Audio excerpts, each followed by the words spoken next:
श्रीमद् भगवत गीता में कृष्ण जी ने अर्जुन से कहा, हे कुरुश्रेष्ठ, जब यज्ञ के बिना मनुष्य इस लोक में या इस जीवन में ही सुखपूर्वक नहीं रह सकता तो फिर अगले जन्म में कैसे रहेगा। उनका कहने का तात्पर्य है, मनुष्य इस लोक में चाहे जिस रूप में रहे वह अपने स्वरूप से अनभिज्ञ रहता है।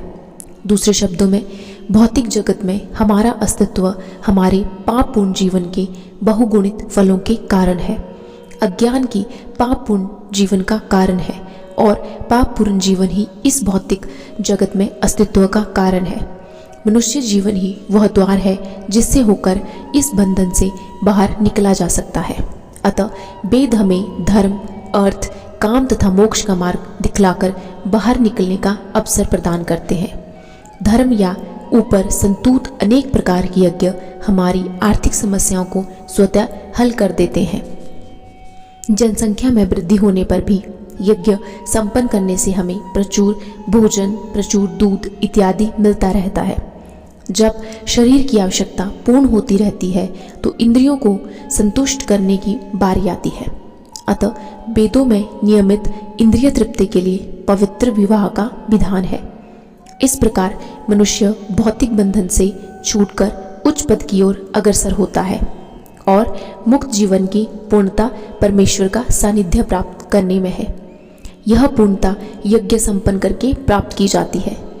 फिर भी यदि कोई व्यक्ति वेदों के अनुसार यज्ञ करने के लिए तत्पर नहीं होता तो वह इस शरीर में सुखी जीवन की कैसे आशा कर सकता है। फिर दूसरे लोक में दूसरे शरीर से सुखी जीवन की आशा तो व्यर्थ ही है। विभिन्न स्वर्गों में विभिन्न प्रकार की जीवन सुविधाएं हैं और जो लोग यज्ञ करने में लगे हैं उनके लिए तो सर्वत्र परम सुख मिलता है, किंतु सर्वश्रेष्ठ सुख वह है जिसे मनुष्य कृष्ण भावनामृत के अभ्यास द्वारा बैकुंठ जाकर प्राप्त करता है। अतः कृष्ण भावना भावित जीवन ही इस भौतिक जगत की समस्त समस्याओं का एकमात्र हल है। वेदों में कर्ता भेद के अनुसार विभिन्न प्रकार के यज्ञों का उल्लेख है। अतः लोग देह आत्मा बुद्धि में लीन है। अतः इन यज्ञों की व्यवस्था इस प्रकार की गई है कि मनुष्य उन्हें अपने शरीर, मन अथवा बुद्धि के अनुसार संपन्न कर सके, किंतु देह से मुक्त होने के लिए ही इन सब का विधान है। इसी की पुष्टि यहाँ पर भगवान ने अपने श्रीमुख से की है।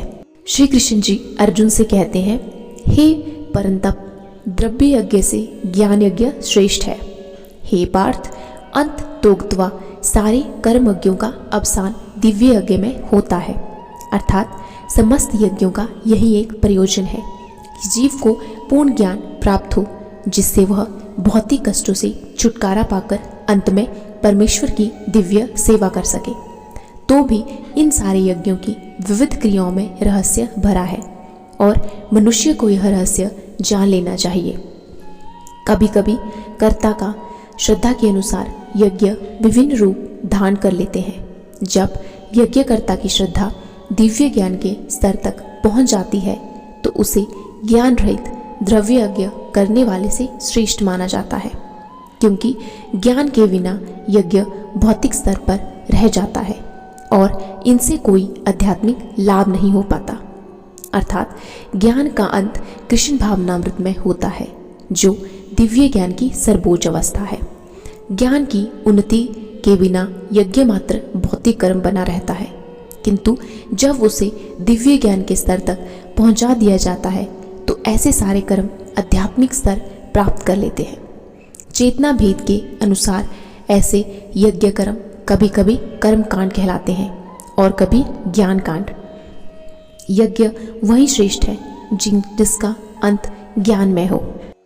श्री कृष्ण जी अर्जुन से कहते हैं, तुम गुरु के पास जाकर सत्य को जानने का प्रयास करो, उनसे विनीत होकर जिज्ञासा करो और उनकी सेवा करो। स्वरूप सिद्ध व्यक्ति तुम्हें ज्ञान प्रदान कर सकते हैं, क्योंकि उन्होंने सत्य का दर्शन किया है। अर्थात निसंदेह आत्म साक्षात्कार का मार्ग कठिन है। अतः भगवान का उपदेश है कि उन्हीं से प्रारंभ होने वाली परंपरा से प्रमाणिक गुरु की शरण ग्रहण की जाए। इस परंपरा के सिद्धांत का पालन किए बिना कोई प्रमाणिक गुरु नहीं बन सकता। भगवान आदि गुरु हैं अतः गुरु परंपरा का ही व्यक्ति अपने शिष्य को भगवान का संदेश प्रदान कर सकता है। कोई अपनी निजी विधि का निर्माण करके स्वरूप सिद्ध नहीं बन सकता, जैसा कि आजकल के मूर्ख पाखंडी करने लगे हैं। भागवत का एक कथन है, धर्मम तु साक्षात भगवत प्रणीतम, अर्थात धर्म पथ का निर्माण स्वयं भगवान ने किया है। अतएव मनोधर्म या शुष्क तर्क से सही पद प्राप्त नहीं हो सकता। न ही ज्ञान ग्रंथों के स्वतंत्र अध्ययन से ही कोई आध्यात्मिक जीवन में उन्नति कर सकता है। ज्ञान प्राप्ति के लिए उसे प्रामाणिक गुरु की शरण में जाना ही होगा। ऐसे गुरु को पूर्ण समर्पण करके ही स्वीकार करना चाहिए और अहंकारित रहित होकर दास की भांति गुरु की सेवा करनी चाहिए। स्वरूप सिद्ध गुरु की प्रसन्नता ही आध्यात्मिक जीवन की प्रगति का रहस्य है। जिज्ञासा और विनीत भाव के मेल से आध्यात्मिक ज्ञान प्राप्त होता है।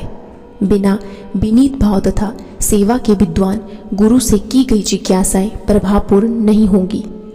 शिष्य को गुरु परीक्षा में उत्तीर्ण होना चाहिए और जब गुरु शिष्य में वास्तविक इच्छा दिखाता है तो स्वतः ही शिष्य को आध्यात्मिक ज्ञान का आशीर्वाद देता है। शिष्य न केवल गुरु से विनीत होकर सुने, अपितु विनीत भाव तथा सेवा और जिज्ञासा द्वारा गुरु से स्पष्ट ज्ञान प्राप्त करे। प्रामाणिक गुरु स्वभाव से शिष्य के प्रति दयालु होता है। अतः यदि शिष्य विनीत हो और सेवा में तत्पर रहे तो ज्ञान और जिज्ञासा का विनिमय पूर्ण हो जाता है। तो आज के श्रीमद् भगवत गीता ज्ञान से यह निष्कर्ष निकलता है कि भौतिक जगत की समस्त समस्याएं कृष्ण भावना भावित जीवन से समाप्त हो जाती हैं और कृष्ण भावना भावित जीवन पाने के लिए हमें किसी प्रामाणिक गुरु की शरण लेनी चाहिए, क्योंकि गुरु ही हमें कृष्ण भावना भावित पथ पर चलने के लिए मार्ग दिखाते हैं। राधे राधे।